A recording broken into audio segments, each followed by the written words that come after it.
Hey everyone, it's Noam. Before we jump into today's episode, I want to set the stage. If you've followed the news at all over the last year, you've heard a lot about Iran and Israel. You've heard about Iranian missile attacks. You've heard about Israel striking targets all over Iran. You've heard about the made for Hollywood pager operation that targeted Hezbollah operatives. You've heard about Hassan Nasrallah. You've heard about the possibility and then the reality of direct confrontation between Israel and Iran. Maybe you've heard about those topics, maybe not, but they're in the news a lot. And if you're like most people, you're probably thinking, hold up, wait a minute. If Iran is a story, why does Lebanon keep showing up? Why does Israel keep finding itself fighting on its northern border? Why are tens of thousands of Israelis and Lebanese civilians caught in the middle of a conflict that seems, at first glance, to have very little to do with territory? After all, unlike some of Israel's other conflicts, this isn't fundamentally a dispute over borders.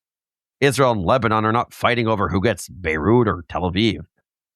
This isn't a story that begins with competing national movements claiming the same land. So what is it? Who exactly is Hezbollah? How did a Lebanese organization become one of the most powerful military forces in the Middle East? Why does Iran invest so much money, training, and weaponry into a group operating hundreds of miles from Tehran? And how did a conflict that once seemed confined to southern Lebanon become one of the central fronts in Israel's struggle with the Islamic Republic of Iran? That's what this episode is about. When we first released it back in early 2024, Hezbollah and Israel were exchanging fire almost every day across the border, but nobody knew exactly where things were headed. Since then, the story has accelerated dramatically. Some of the details you'll hear reflect the moment in which this episode was originally recorded. But the history, the origins, the big questions, those remain just as relevant today. Because if you want to understand why Iran and Israel are fighting, you have to understand Hezbollah. And if you want to understand Hezbollah, you have to go much further back than the headlines. You have to go to revolutionary Iran. You have to go to Lebanon's civil war. You have to go to the complicated, messy history that created one of the most consequential organizations in the Middle East. So let's rewind the clock. Here is our episode on Hezbollah. Hey, I'm Noam Weissman, and you're listening to Unpacking Israeli History, the podcast that takes a deep dive into some of the most intense, historically fascinating, and often misunderstood events and stories linked to Israeli history. This episode of Unpacking Israeli History is generously sponsored by Sarla and Danny Turkel. You ready? Yalla, let's do this.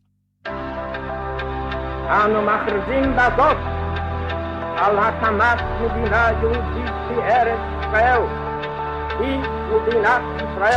We, the people of Israel, are prepared and anxious to meet the representatives of our neighbors without any preconditions. There are people in Israel and elsewhere say it's impossible to make peace between the Arabs and Israel or the Jewish people. I think they're wrong. You know, when I first became a dad, I was convinced that I'd be one of the cool ones. I was young, I was hip. I named my kid Eyal after a charming spy on a TV show. And if you're like, Noam, what? Go back and listen to our episode on the Mossad, and you'll see how my wife tricked me into that one. She's a sneaky one, eh? But as my kids get older, they make one thing abundantly clear. There's no such thing as a cool dad. Sorry, guys. You should see my daughter's reactions when I dance. I lift up my arms and pump like a Jersey boy just to watch my daughters cringe. And they cringe. Every single time. But I get it. Eventually, we all buy a pair of unflattering jeans, pull up our white socks as high as they can go, and tell the worst jokes in the world.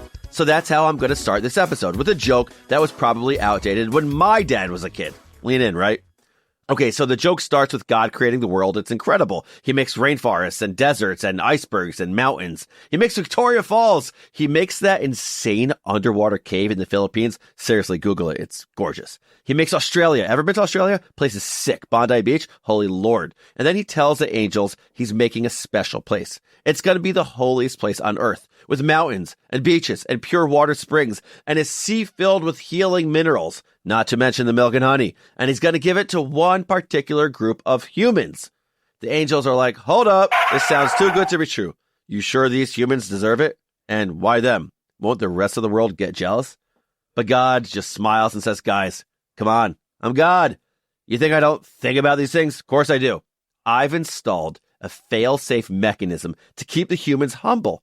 And the angels are like, oh my gosh. They don't say, oh my God, because that would be rude. You're amazing, genius. What's the secret? And God smiles again, this time a little more wickedly. And he says, wait till you see the neighbors. Hey, it's a classic old man at shul, church, mosque joke. But you know what? There's some truth to it. Because Israel is amazing, warts and all. And it is also in a very tough neighborhood. Just no two ways to slice that one.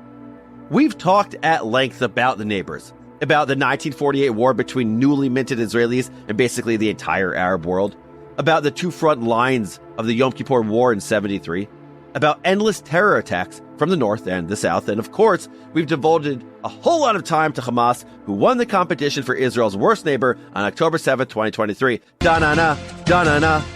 That was my SportsCenter da-na-na noise. Yes, links for all of this in the show notes. But until that horrible day, the competition was stiff. What with Palestinian Islamic Jihad and the Lion's Den, and oh yeah, the super powerful, well-funded militia on Israel's northern border. Any guesses? Okay, I'll tell you. That would be Hezbollah, the Lebanese Shia terror group founded, trained, and funded by Iran. Hezbollah and Israel have fought some pretty nasty wars over the past 40-some years. But one thing is clear. No one knows exactly what's going to happen. And it's almost impossible for ordinary folks to prepare for the unknown. All we can do is try to understand, who is Hezbollah? What do they want? And is there any hope in this grim situation at all? So let me tell you, Hezbollah, or Hezbollah, or Hezbollah, or Hezbollah, all the different pronunciations, is a Lebanese group, but their story doesn't actually start in Lebanon. In fact, their story doesn't start until midway through this episode. Resist the Gen Z millennial temptation to get all your info in 30 seconds or less. We'll get there. That's because to fully understand the conditions under which the militia was born, or the terrorist group, depending on your perspective, you have to understand a couple of massive geopolitical events. So bear with me as I take you into Iran, Jordan, Lebanon, and Israel. I promise it'll all lead back to Hezbollah. And the cool thing about this episode is you're going to really get it all. Let's get into the history. Our first stop is 1970s Iran. לנסוע לטהרן זה היה פתאום כמו איזה מיליונרי. שיתוף הפעולה עם ישראל היה אדיר. מי לימד אותם חקלאות? מי הקים להם את כל הסכרים הכי גדולים? בנינו להם מדינה. It'll never cease to amaze me that Israel and Iran were once allies. You heard that right. Allies. We're talking a significant Israeli expat community and daily flights between Tehran and Tel Aviv. Bananas, like Savannah bananas. By the way, low-key, the Savannah bananas have totally hacked the social media game. Good for them. Really cool for them. But anyway, like really bananas. You can learn way more about this from some links in the show notes, but seriously, crazy. But 1970s Iran was far from utopia. True, the country's king, Shah Mohammad Reza Pahlavi, was a reformer, and Iran experienced massive economic growth during his reign. He invested that money wisely in education. Literacy rates skyrocketed, women earned the right to vote, and some minority groups thrived, including Iran's Jews. Though they made up less than 0.25% of Iranian society, their community was broadly speaking wealthy and vibrant enough to support multiple Jewish schools, social institutions, and synagogues. In fact, there are more than 30 synagogues in Tehran alone. It was basically Teaneck, New Jersey. Sorry, that might be a deep cut.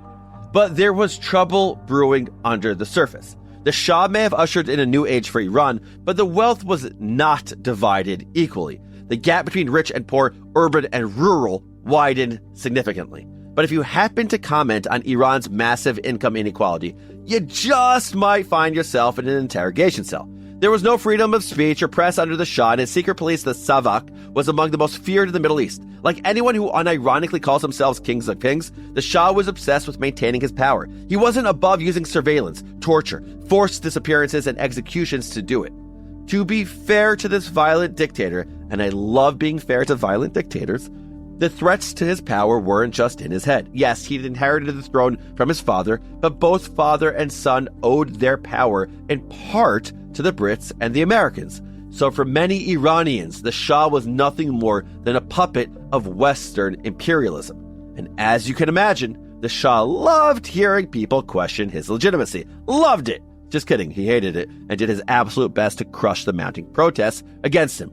He even tried exiling one of the leaders of the protest movement, a charismatic Islamist named Ayatollah Ruhollah Khomeini, whose virulently anti-American, anti-Zionist, and anti-Shah sermons had captivated a wide cross-section of Iranian society. But exile did nothing to diminish Khomeini's influence. He flooded Iran with cassette tapes. Remember those? Of his sermons, managing to capture Iranians' imagination even from hundreds of miles away. The Shah could read the writing on the wall. His regime was crumbling, and he was too old and too sick to fight for it. So in January of 1979, he appointed a caretaker prime minister named Shapur Bakhtiar and fled the country, a refugee king. If there's anyone in this story who I feel bad for, it's the new prime minister. Talk about being set up for failure. The opposition movement was getting louder and louder. If Bakhtiar didn't do something soon, who knew how much longer he'd have a job for? Or, for that matter, a head. So he did something desperate, something a little crazy, something top secret. He turned, ready for this, to the Mossad for help. Insane. I'm trying to imagine how that conversation went. Like, what do you say when you're asking the Foreign Intelligence Service of another country to kill a political opponent? You guys do assassinations, right? Can you off this guy for me? We're dick. You know I love a counterfactual. And this is one of the most tantalizing what-ifs in Israeli history. What if the Mossad had said, yeah, we'll do it? What if they'd assassinated Khomeini, nipping the Iranian revolution in the bud? Would I still be hosting this episode, just in a slightly different form? Would Israel and Iran still be allies? Would there be some semblance of peace in the Middle East? We'll never know. Because the Mossad declined Bakhtiar's request. Not because they couldn't do it. Khomeini was still in exile in France, living out in the open. But because he was a political leader. Despite the Mossad's legend, wait for it, dairy reputation for ruthlessness and subterfuge, they're surprisingly skittish about things like killing political figures who haven't actually committed any acts of terrorism. And if you want to hear some incredible Mossad stories, check out our Mossad episode from season 3. So, here's what happened. Khomeini lived probably unaware that the Mossad had strongly considered assassinating him, and Bakhtiar, for reasons I will never understand, allowed him back into Iran. Bad move. Kind of like asking for the ball first in overtime in the Super Bowl. Too soon, 49ers fans? My bad. But anyway, within weeks, the prime minister was out of a job and on the run as Khomeini and his forces fought the Iranian army for the country. By March, it was all over. 98% of Iranians voted for their country to become an Islamic republic. In December of that year, the so-called Assembly of Experts appointed Khomeini as Iran's supreme leader, which is a title I have to assume he chose for himself. Like, I'm just imagining the conversation. Hey, what title should I have? President? Nah. Prime Minister? No, we're not going to go with that. Okay, I got it. How about like top leader? Nope, not going to go with that. I know, supreme leader. Crazy. I love it. It's a great title in his resume. Anyway, that's a lifetime position, in case you were wondering. Seemingly overnight, Iran went from an ally of the West to its most fervent enemy. I mean, the Ayatollah had criticized the Shah as, quote, that Jewish spy, that American snake whose head must be crushed with a stone. So maybe you can see the direction things were going. His writings are an absolute goldmine of anti-American and anti-Zionist rhetoric. I mean, in a 1963 sermon, he literally said, quote, this is amazing, because of my religious obligation, I hereby warn the people of Iran and the Muslims of the world that the Holy Quran and Islam are in danger. The independence of our country and its economy are in danger of being seized by the Zionists. With the deadly silence of the Muslims, it won't be long before the Zionists destroy the existence of the Muslim nation in all its aspects. Did you know that was on the Zionist agenda? No one told me. Anyway, I could go on, but you get the point. The revolution sent shockwaves throughout the world. No one, not Mossad, not CIA, not MI6, had predicted how easily Khomeini would be able to take over Iran, and no one could predict what happened next. Okay, so it's 1979, and Iran is now in the hands of a hardline religious extremist with a serious axe to grind with the entire West, including Israel. But this wasn't the only shakeup reverberating throughout the Middle East. Less than a decade earlier, as the Shah's rule was crumbling, and Khomeini was preparing his takeover, the Palestine Liberation Organization was sowing chaos too. Which brings us to stop number 2 on our long journey to understanding Hezbollah, 1960s Jordan. From its inception in 1964, the PLO, Palestine Liberation Organization, had one aim: get rid of Israel. Remember, this is pre-67. Gaza and Sinai belonged to Egypt. The Golan was part of Syria. Jordan held East Jerusalem and the West Bank. There was no occupation. There were no settlements. There was just Israel. And the PLO took that personally. Shout out to the Michael Jordan meme. But if the PLO, and I'm not referring to the Palestinians, I'm talking about to the leadership, the Palestine Liberation Organization, had a secondary goal, it may as well have been, be a thorn in the side of every country that agrees to host us. From their headquarters in Jordan, they attacked Israel, constantly setting up training camps to teach the fine arts of guerrilla warfare. But they also found time to terrorize and extort Jordanian citizens and plot to overthrow the country's government. Remember, the PLO was an umbrella organization full of young revolutionaries, some of whom turned their energies towards chaos. Not every PLO member was kidnapping Jordanians for cash or vandalizing mosques, but the PLO's chairman, Yasser Arafat, didn't seem interested in getting his guys to calm down. And King Hussein had had enough, especially once the PLO started with the assassination attempts. By 1970, he was done. Like civil war, crushing all dissent, kicking you all out of here, done. His crackdown was so savage that it became known as Black September. It's a wild story, and we should do an episode on it one day for sure. But all you need to know for now is this. Hussein got what he wanted in the end. He purged the PLO from Jordan, killing thousands of Palestinians in the process. So the newly homeless organization took their act to Lebanon, where they immediately resumed their old tricks of extortion, violence, chaos, and so on, which seriously did not help, because Lebanon was already full of ethnic and religious groups with serious bones to pick with one another. They didn't need the PLO coming in and inflaming things. That's exactly what happened. By 1975, the country's simmering tensions had burst into all-out war.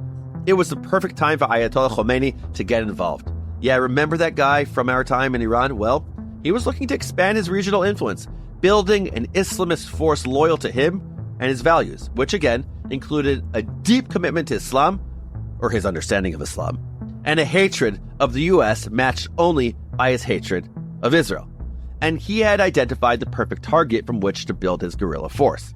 Lebanon's Shia Muslim minority mostly lived in poverty in Lebanon's south, neglected and ignored by the majority Christian government.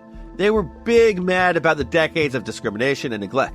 So the Ayatollah's forces swooped in, providing food, healthcare, infrastructure, and welfare programs. They made themselves indispensable to the Shia's social fabric.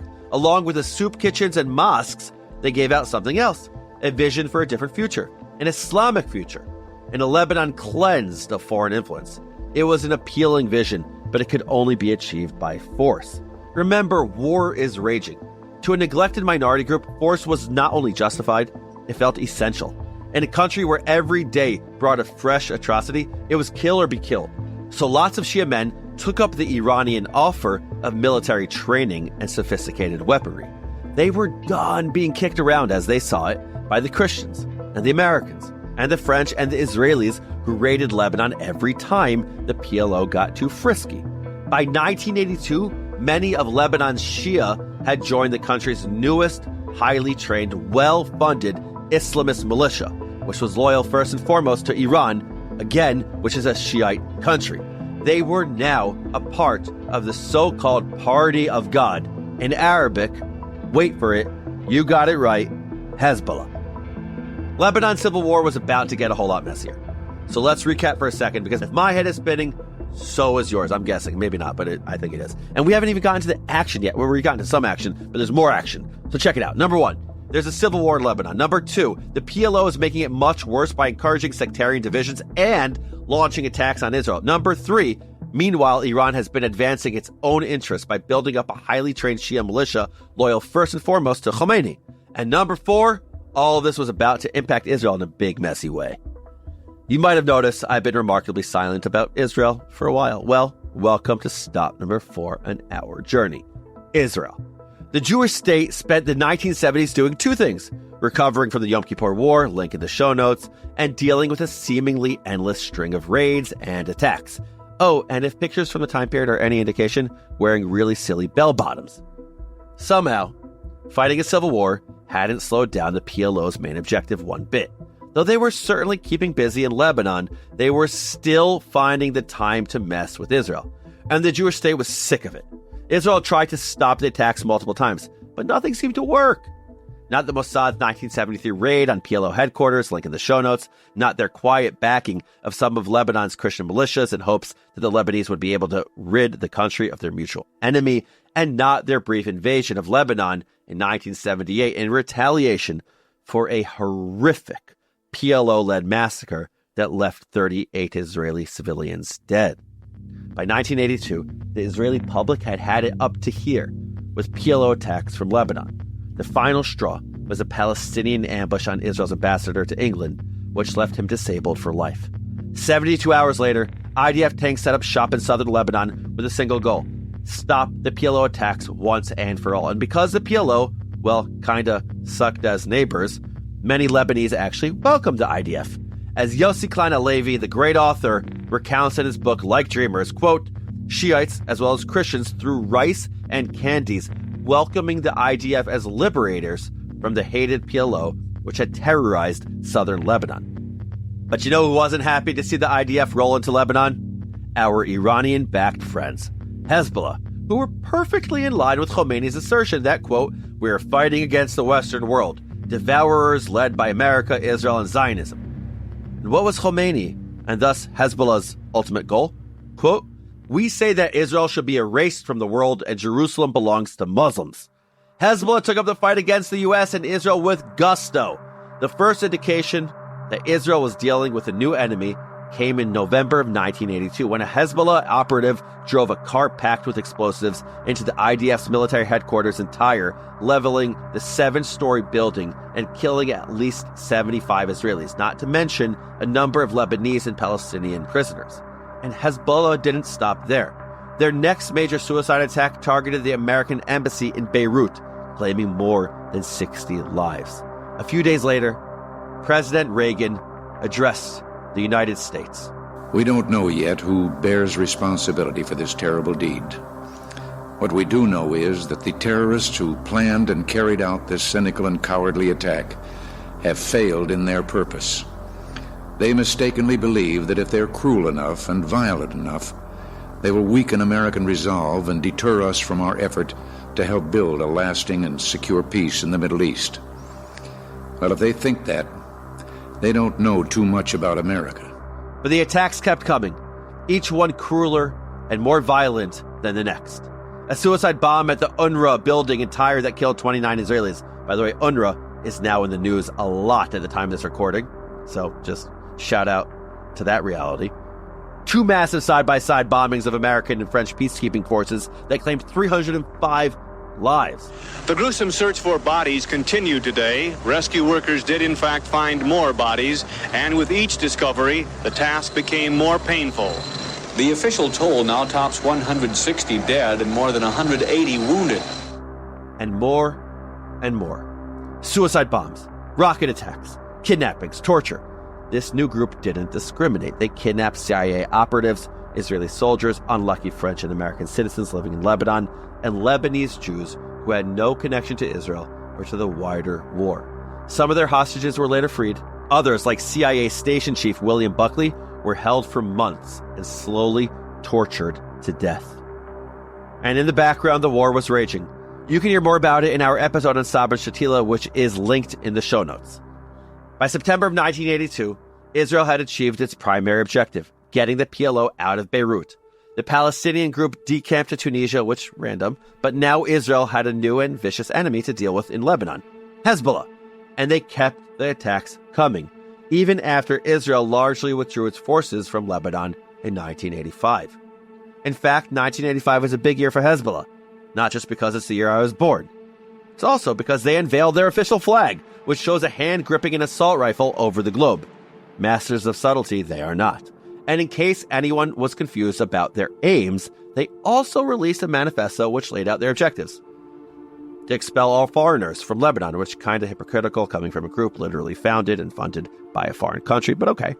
To bring the Christian Lebanese political party to justice, to encourage the Lebanese people to set up an Islamic government that, quote, is capable of guaranteeing justice and liberty for all, and, of course, to destroy Israel and the U.S. too. Gotta respect that ambition. So, when the Lebanese civil war ended in 1990, Hezbollah saw no reason to disband or disarm. After all, they hadn't achieved their goals, and for some reason that I truly do not understand, they were the only militia in Lebanon allowed to keep their weapons at the end of the war. Think about that for a second.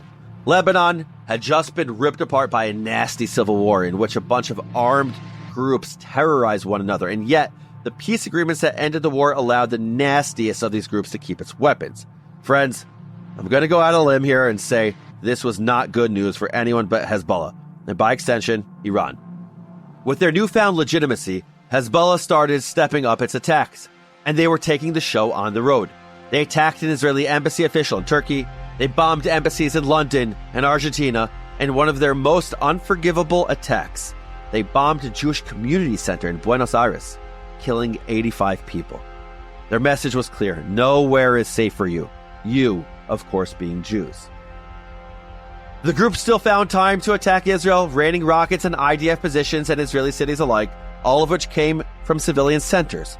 A UN humanitarian aid chief called this tactic, quote, a cowardly blending among women and children. This is a depressingly familiar bind. How does an army respond to constant attacks launched from a house of worship or a school?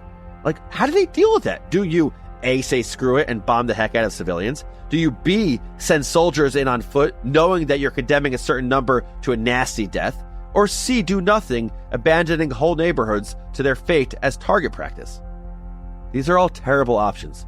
So Israel went with choice D, warning civilians of upcoming strikes by peppering South Lebanon with leaflets saying evacuate. On the one hand, they were functionally warning Hezbollah exactly where they were going to strike. On the other, they were doing their best to lessen the civilian death toll. And in the meantime, the Mossad quietly, surgically assassinated Hezbollah leaders. Cutting off someone's head is a pretty good way to, kill them. But the terror group just kept sprouting new heads, each one worse than the next, which is how Hezbollah got its leader, the super fanatic cleric Hassan Nasrallah, who took power after Israel killed his boss in 1992. Turn on any of his interviews or speeches and you'll hear a litany of the anti-Semites' greatest hits. Jews are parasites and lesions on the forehead of history. The Holocaust didn't happen. Israel is a cancerous growth that needs to be removed. Really charming stuff. And just in case Israelis thought they were all talk, Hezbollah strafed Israeli towns with rockets whenever they got bored. But they really stepped up their game in the summer of 2006 when they attacked IDF soldiers patrolling Israel's northern border. Using a rocket barrage as a diversion, they managed to kill 3 soldiers and drag 2 more into Lebanon. For the next 34 days, Israel rained fire on Lebanon, eventually launching a limited ground invasion. The war destroyed much of Lebanon's infrastructure, killed over 1,000 people, and displaced hundreds of thousands more. But at its end, Hezbollah continued to exist. Though Nasrallah later admitted that he wouldn't have started the war if he had known just how intensely Lebanon would suffer, that didn't stop him from crowing about his victory. And victory is in quotation marks, just to clarify. And honestly, maybe it was a victory for Hezbollah. The war didn't dislodge him. No one forced them to disarm. And they've spent the years since preparing for another war. Lebanon is not a rich country. Many of its citizens can't even count on uninterrupted electricity throughout the day. But Hezbollah is doing great financially, like really great. Iran provides a generous $700 million allowance each year that Hezbollah has used to become better trained and better equipped than the actual Lebanese army. Those weapons include a series of tunnels snaking under Lebanon into Israeli territory. In 2018, Israel destroyed one tunnel network more than 20 stories deep, carved from solid rock and graffitied with slogans like, "On the way to Jerusalem." Attack tunnels built under Israelis' feet. Sound familiar? What is it with terrorists and tunnels, by the way? Hezbollah, Hamas, these guys love their underground infrastructure. After October 7th, we all know what Hamas did with theirs. The thought of a similar attack from Hezbollah is chilling. And it's not outside the realm of possibility. Because for nearly a decade, Israelis living on the Lebanese border have reported the sounds of digging, drilling, and construction underfoot. Imagine that for a second. You're living in an ordinary life, going to the gym, picking up your kids, doing your grocery shopping, a little soul cycle maybe, knowing the whole time that a group sworn to your destruction is digging its way towards you under your very feet. Israel has destroyed some of these tunnels, but it would be naive to think they found every single one. And the threat isn't just coming from below the ground. For years, Hezbollah sent rockets towards Israeli towns. In the wake of Hamas's attack on October 7th, they've really stepped up their game. We spoke to an Israeli school teacher who lives a couple of miles from the Lebanese border, whose town was evacuated after October the 7th. After months of displacement, she decided to come back to her home, but she returned to a ghost town. There's no life here. There are no residents here. I'm very much alone on my moshav. There are no children, there's nothing. There's no city. This place is waiting for a big war. And when the war will happen, if it will happen, I won't be able to live here. But you also can't be in half of Israel, because they're shelling us all the way to Tel Aviv. It's scary. It means living in fear. It's a grim picture, but I'd like to believe that there are glimmers of hope. Hezbollah is hell-bent on fighting Israel, quote, until the hated ones get what they deserve. But that fight comes with a high cost for Lebanon and the Lebanese people. Remember, more than 1,000 Lebanese died in the 2006 war that Hezbollah started. Lebanese infrastructure was decimated, all because of Hezbollah's vendetta against the Jewish state. As American diplomat and former UN Undersecretary General for Political Affairs Jeffrey Feltman puts it, quote, Hezbollah's massive arsenal has little to do with Lebanon and serves primarily as Iran's deterrence against Israel. If Hezbollah ever has to choose between Iran and Lebanon, Lebanon becomes roadkill. And yet, a poll from January 2024 revealed that 89% of Lebanese Shia hold a very positive view of Hezbollah. In contrast, 70% of Christians and 66% of Sunnis report having a negative or very negative view of the militia. The World Bank estimates that Lebanon is in the midst of one of the worst economic crises globally since the mid-19th century. So why would the Shia, who make up a third of Lebanon's population, continue to support a group that pours hundreds of millions of dollars into arming itself while their country slides towards total economic collapse? Thought about this a lot. Why do people do things that run counter to their interests? You could ask that question about any of us, by the way.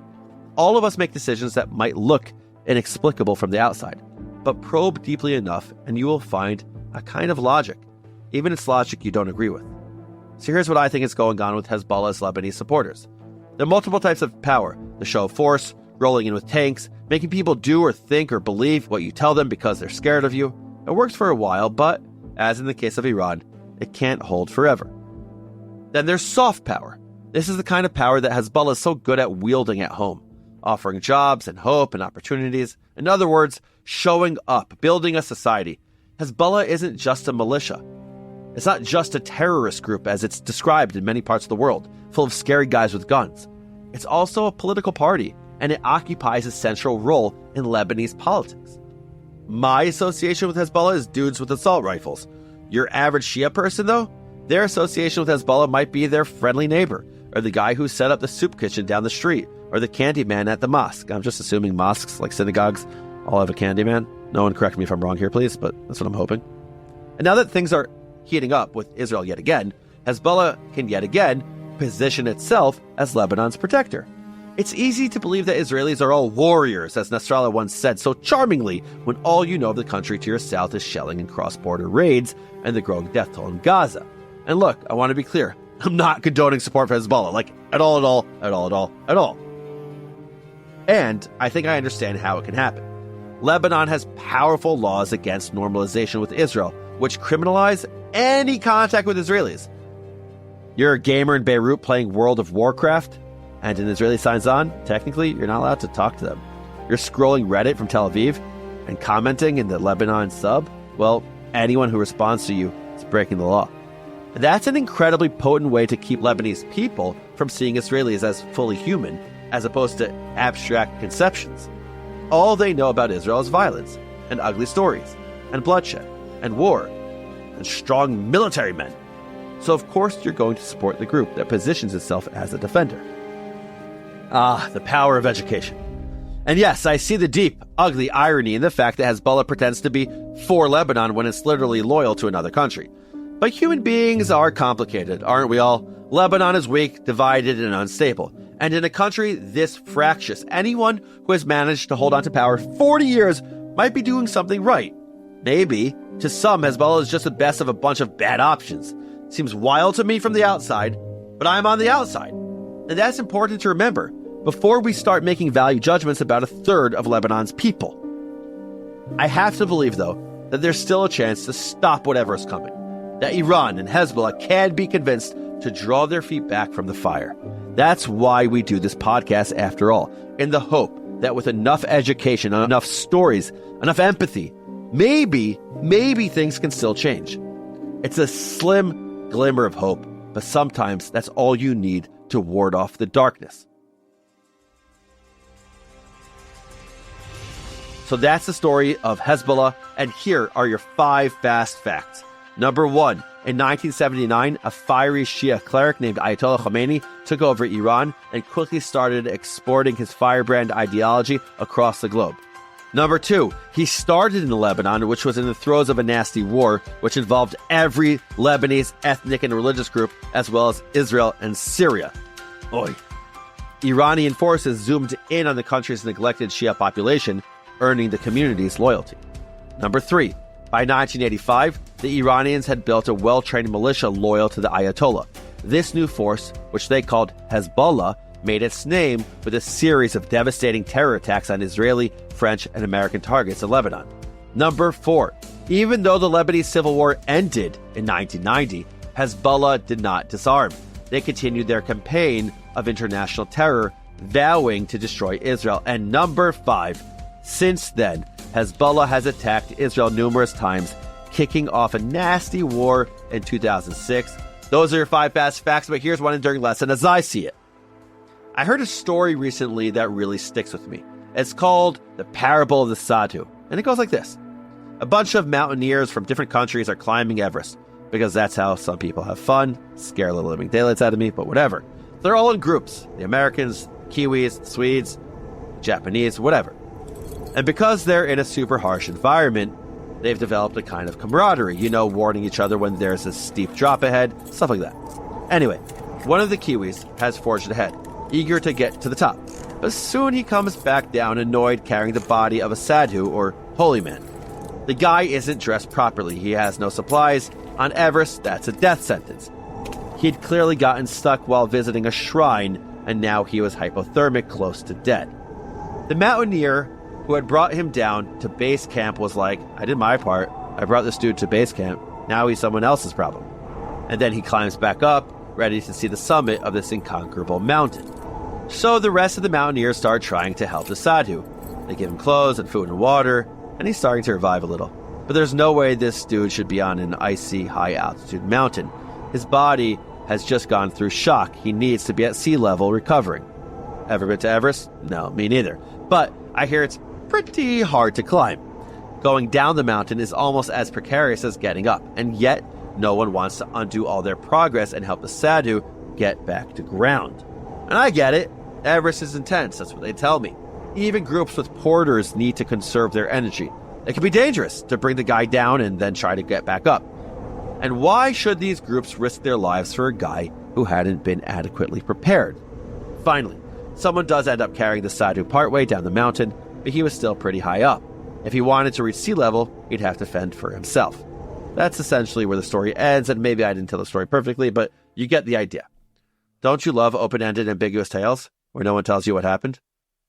Well, we don't know if the sadhu lived, we don't know the results, we know very little. We don't know how all the mountaineers felt about their choices. They were at altitude. It was cold, snowy, dangerous. They were so close to the summit, to the thing they'd been working towards and training for months or years. And after all, they did feed him and clothe him. They did carry him at least partway down the mountain. What else could they have done? What else should they have done? And in the context of this episode, who is the sadhu? Well, to me, the sadhu is morality. Doing the right thing, even when it's inconvenient. even when it doesn't feel good, even when it might be slightly dangerous.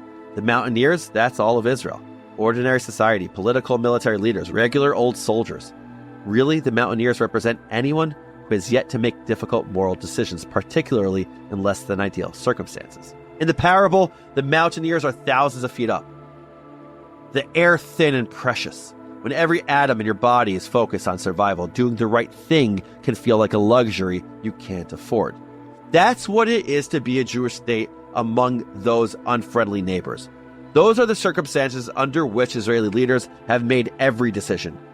Parry or thrust. Choose your own soldiers over the other side's civilians, or send teenagers into Lebanon or Gaza on foot, hoping to spare civilians, but knowing that at least some will die horribly. Respond to provocations and establish deterrence, or turn the other cheek again and again and again. And while you're making these decisions, rockets are arcing overhead. Yeah, I realize I'm mixing my metaphors at this point.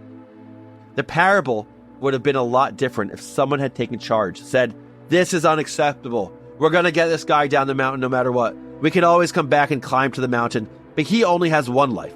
The parable would have been a lot different if the mountaineers had actually listened to this kind of conviction. So what's the answer? How do you make these difficult moral decisions when you're at the top of the mountain?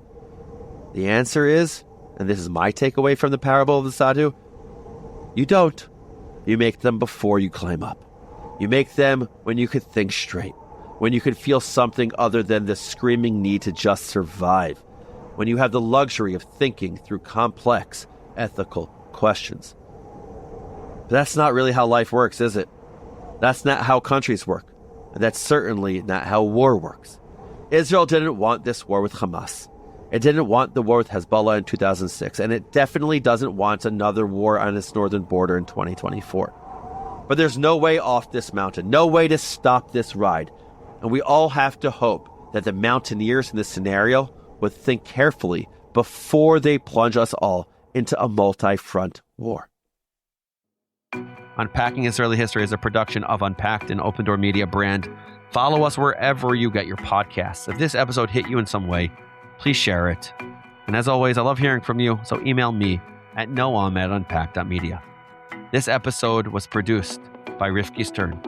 Our team for this episode includes Rob Pera, Adi Elbaz, and Ari Schlacht. I'm your host, Noam Weissman. Thanks for being here. See you next week.